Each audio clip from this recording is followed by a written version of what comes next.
other than the multiple tables,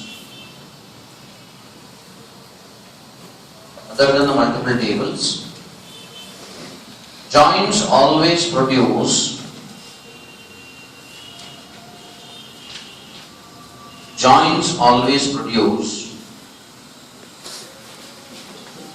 Cartesian products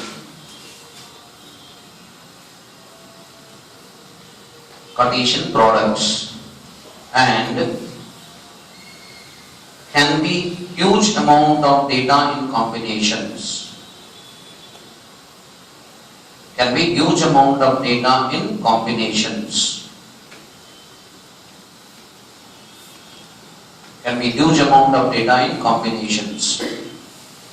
Taking hours of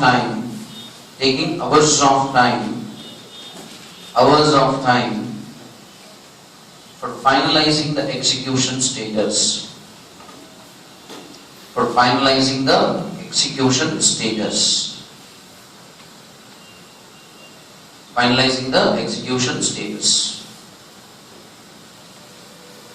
Okay, now let us just watch one small issue. You just watch this case. How many tables I'm having in the declaration now? 6 tables. Who knows each table contains how many number of records? Maybe the first 3 we know, the remaining 3 we do not know.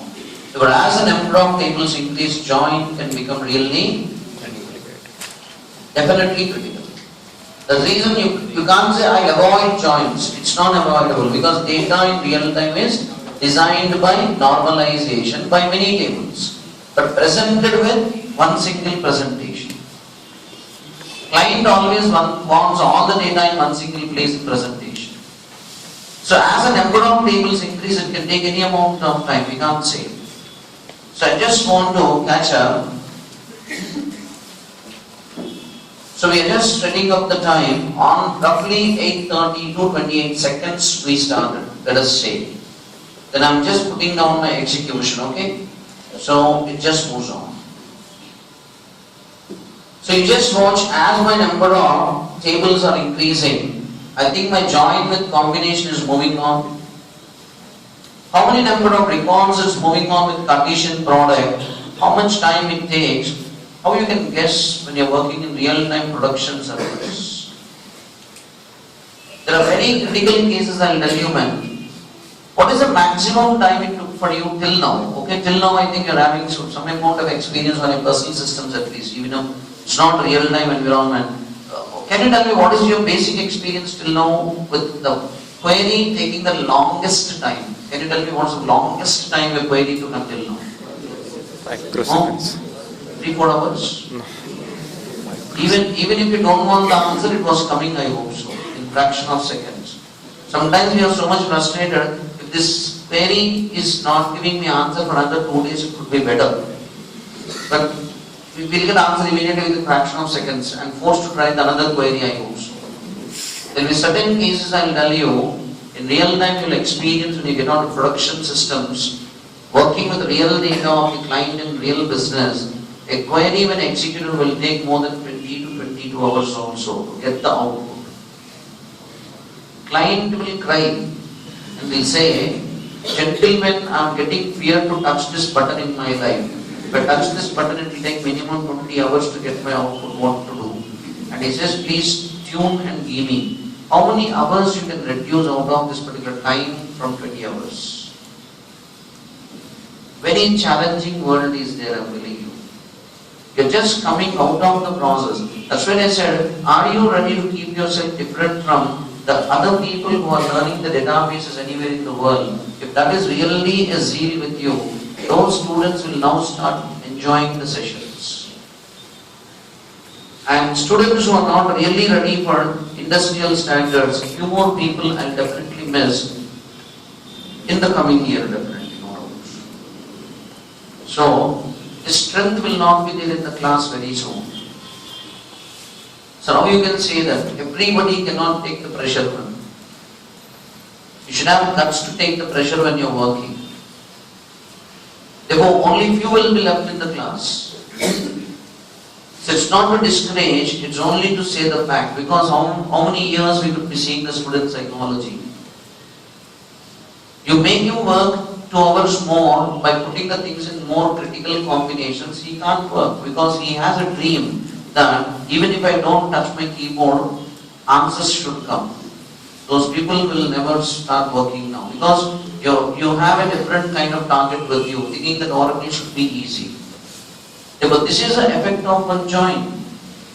I'm trying to show you the output on the screen. Therefore, it's looking like it's rolling. Imagine the same situation is arising when you're trying to actually work, when outputs will not come, system will be having a blinking cursor, that's all. And how many hours you don't know. You don't know whether the system is in deadlock or the system is really working also. You will face very, very interesting situations with client where if you can really solve them, you are the one who is really concentrating. Therefore, joint condition is extension to your joints. You can understand the effect of your joint properly, then you will understand the need of the joint condition effectively. So many joint queries contain where clause. Out of 100 joint queries we write, around 90% of the joint queries definitely will contain what? Where clause. You know what is the sense of a where clause now? So which compares two columns each from a different table. Now this concept, if you don't understand, then definitely joint condition will be misunderstood from you. The joint condition definition you have to catch very properly on the fundamental side. So you just watch here, when we are having multiple tables, we said the multiple tables declared in a particular area of the select statement is showing that we are going with what now? Joint. So definitely it's common or non-common, I don't want to speak now. But this is definitely what?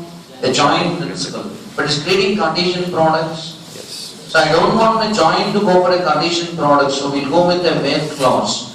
So major number of joints will contain where clause. Not every joint should contain a where clause. If joint should contain a where clause means this kind of queries what we are seeing should not execute. So almost all, you just want, it is absolutely anything around how much money? If you just watch carefully, 12 lakhs, 85,200 rows of combination. With on an average around 5 minutes it's taking to complete the process. Only for a test purpose in classrooms.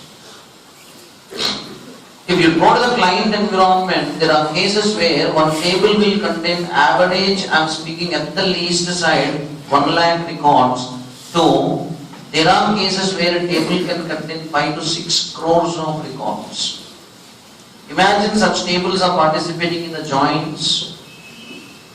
They will take the system in a microscopic state from the class, get prepared for macroscopic level in the industry. Your vision should be very different from now onwards. So, joins can be as simple as we speak in the class. But every join will contain, means major number of joins will contain a where clause. Now where clause doesn't mean that as you like. Generally people misunderstand the concept of joint condition. In which way? I am saying job is equal to, I said manager. This is a condition or it's not a condition? It's a condition. It's a condition. This 7th line is a join or it's not a join? It's a join. This 8 is a condition or it's not a condition? It's a condition. So we cannot say this is a joint condition. This is a join with the condition. Try to understand. This is a join with the condition. So, this is not joint condition. Joint condition is something different. It has a different style.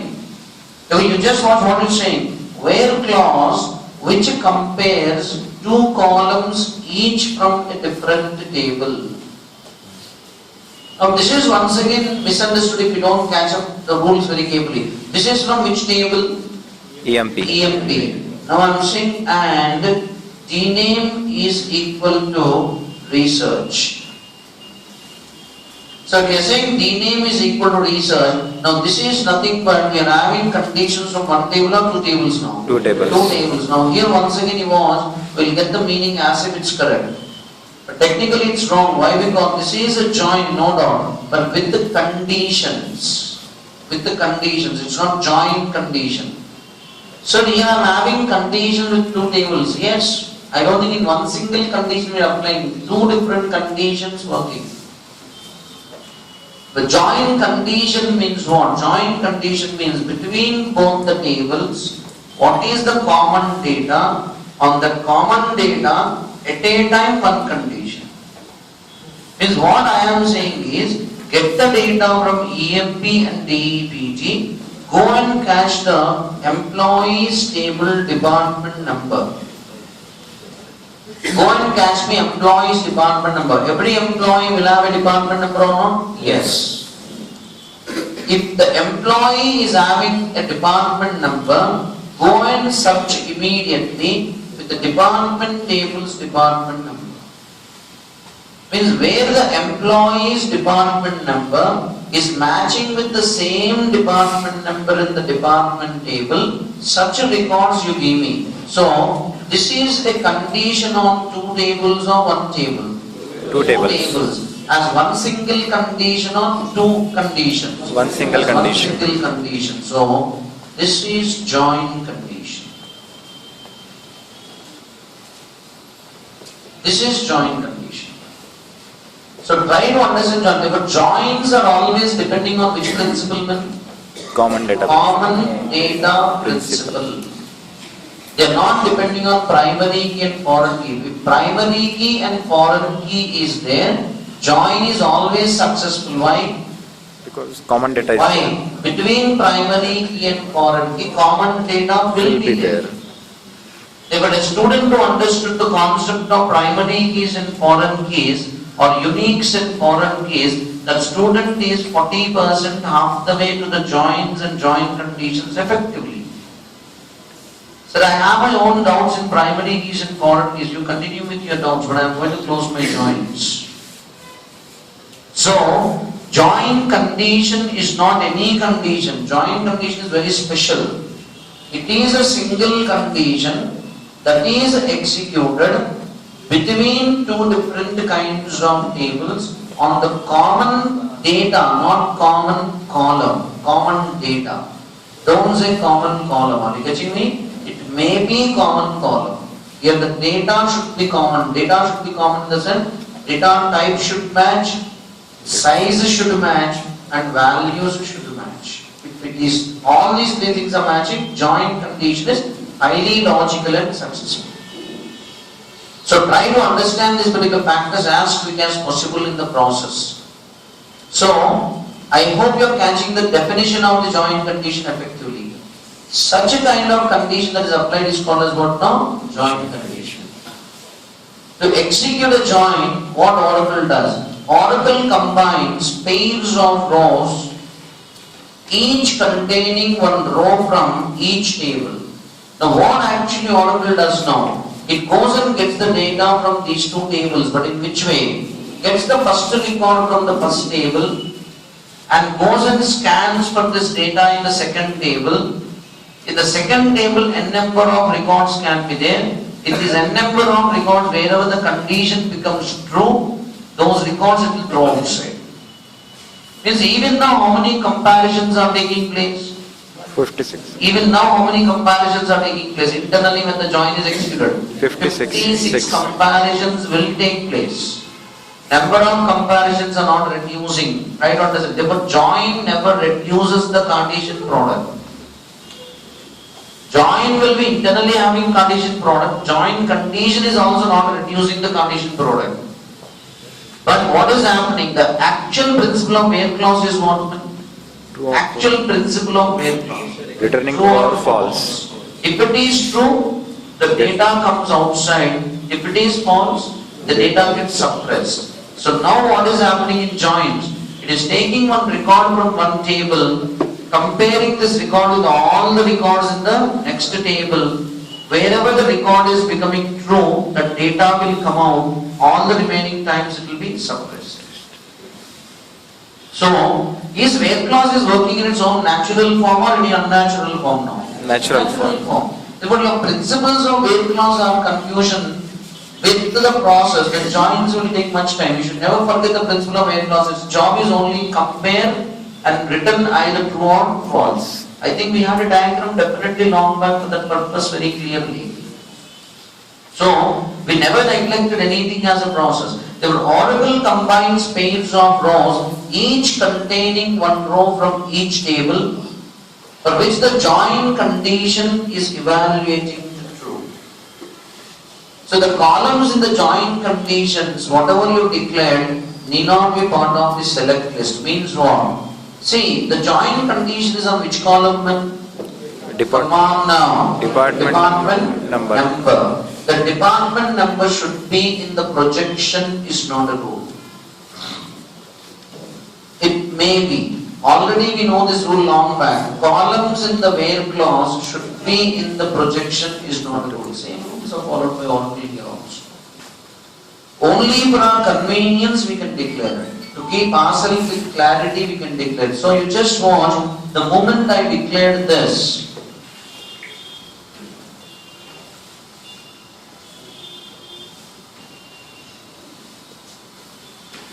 now you just check very carefully, I am calling up my construct now. Previously when we executed this, we definitely got what condition product. Now I added my joint condition.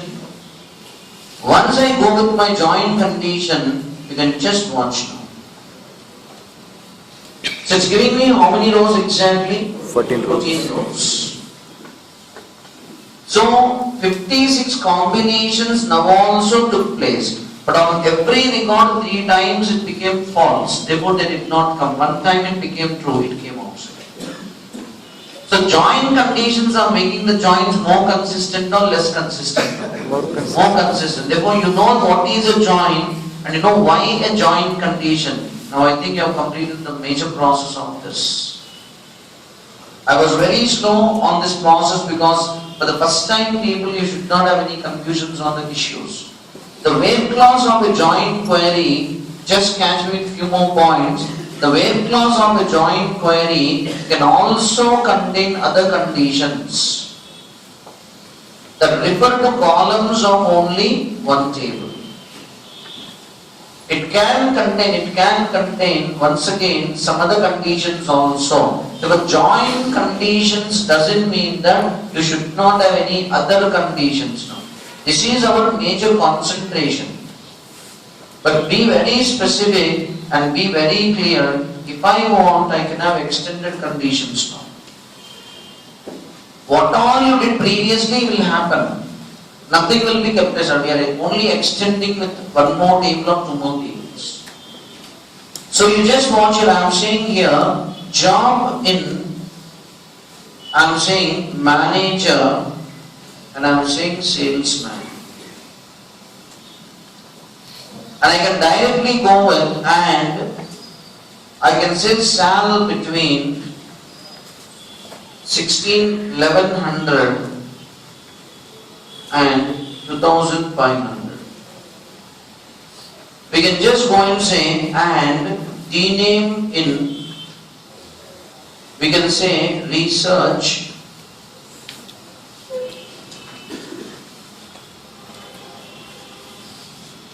comma, we are trying to say Boston.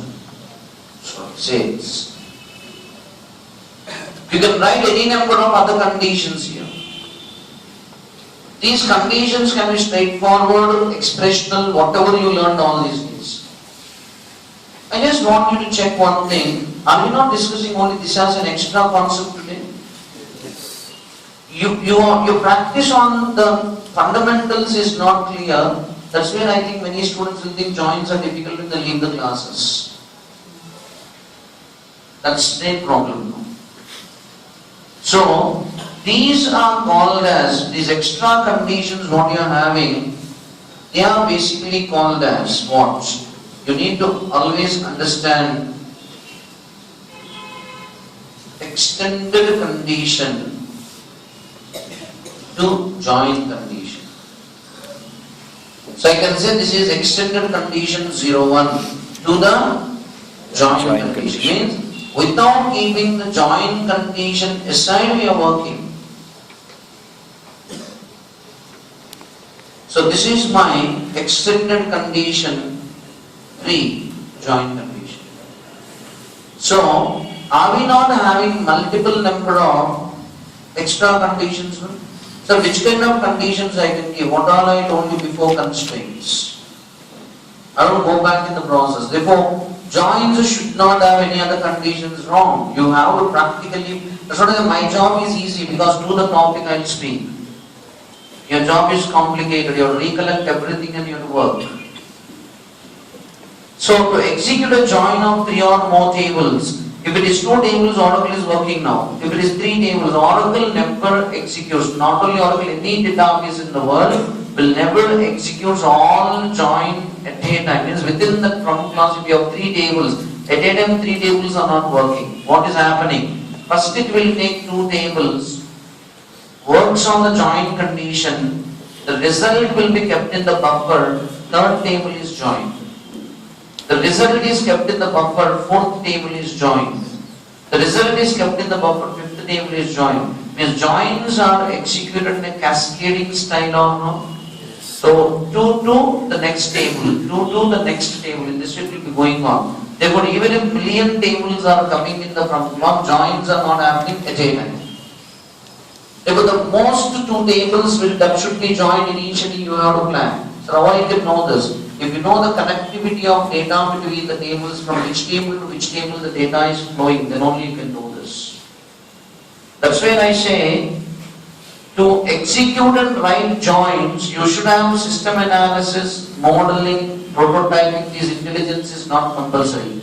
But the persons who have the knowledge of system analysis and design, data modeling, ER modeling and all these things, those people will become definitely 30 to 40 times more intelligent and more faster in writing any kind of chapter what we have in the coming days. Because when I understand the system, my intellectuality automatically increases. When I do not understand the system, there is no chance of my intellectuality to increase.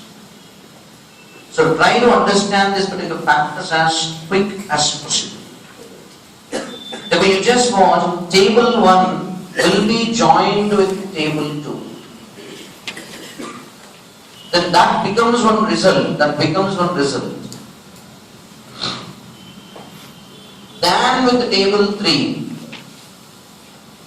So the previous join result will become a virtual table to the next one in the next level, in the memory. And that will become the final result if your joins are closed. Else what happens? This result will become virtual table to the next table with join condition. The joins are always executing in cascaded style. Therefore, do you know the link of data between your tables first? You don't know the link of common data between your tables. How you can demand joins effectively from Oracle? Not only Oracle, any database, it's not possible. Therefore, don't expect that joins can be straightforward mechanisms. You also have your own job to be done. And generally joins are time killers or they're not time killers. Time killers. But Oracle's architecture is designed in such a way that joins can give better performance. So how it is possible? The Oracle optimizer determines in which order Oracle should execute the joins. So first it will check your join conditions. When you execute your query, it will go and checks your join condition. On these join conditions, it has to do some great work, yes or no? So if it has searched the whole table, it will take much time.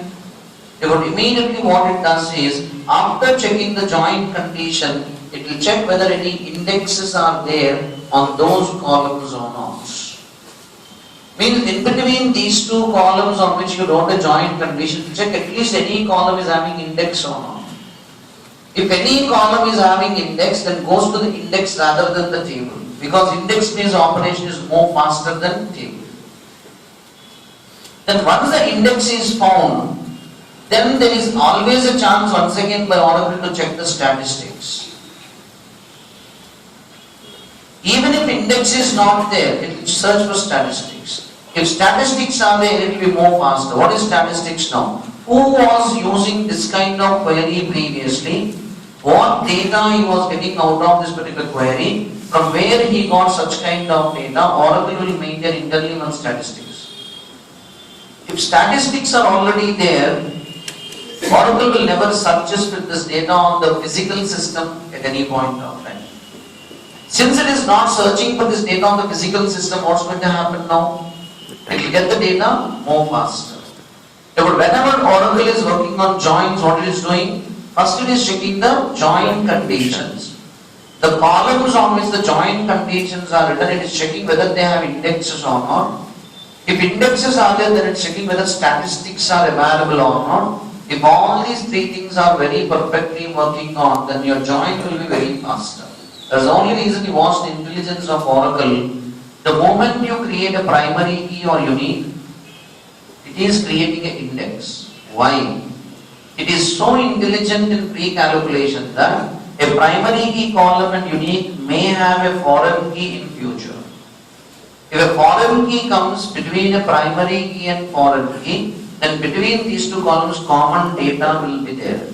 Wherever there is a common data, there is a chance of join in future. If join is executed, it will kill the performance. To see the performance is better whenever the join is executed, it creates an index and keeps it ready. What a kind of pre-calculated intelligence in its architectural development. Therefore, see, we'll have a great correction from last week to this week. Your interviewer is asking you, can you tell me the moment a primary key and unique is created, what is happening in Oracle? Every student will say, sir, an index is created. Then the interviewer will ask you, can you tell me why Oracle is creating an index on the primary key or unique? Many number of times students will say, sir, Oracle's architecture is designed like that. Okay, Oracle's architecture is designed like that, but why they designed like that? That is what is his question. In such case, how many number of times a student can give a reference to today's questions, today's situations? That's what I'm saying. How many times you can speak in interview rooms outside the book, not from the book. So how many times you are having out of the box intelligence? That's very, very important. So what do you mean by out of the box intelligence? Out of the box intelligence in the sense, understanding the technology not just by the book, what has been written on it, by understanding, by analyzing its architecture very seriously. So how I can do that? You know only Oracle you can't do. You have to know almost a major number of associated technologies that influence Oracle. So, whenever you write a join condition cannot be written only on long columns, large objects. All other columns can be there. Long columns are also not encouraged because 2 GB data comparison is a very critical state. So these are few simple things. Before I start working with your ETV joins or anything, I'm just leaving off the guidelines. Already I completed everything of the guideline. That's one simple piece of brush up we need to have. And then I think today we're almost all ready with the process of what a join and join condition with extended join conditions look like. So before we just get on with the process and we start moving again, I just want to keep up the issue of analysis very clearly. Like you just watched, I'm trying to go with my composition of this. Is it not only working to the conditions what we expected? See, one thing I'll tell you, if say like I'm doing my job exactly to the contrary of what you are, then I think my joints are closed. Nothing is left over. But if I'm looking something else from you, because you are moving into the industry, then I think I'm going to address you with the other issues. So from this chapter, 2 things will happen. Every chapter it will happen in this way. First day, it is an introduction to the chapter at the student's requirement only. The remaining classes are industrial requirements. So my introduction will be very slow because I will keep it into your brain very properly, but my implementation will be fast track. So I don't think I'll keep myself so slow when I am speaking with you in implementation. So now we should get ready for the polymorphic state that comes from the onwards. Let us see how quick we'll complete the issues in tomorrow's class. Thank you very much.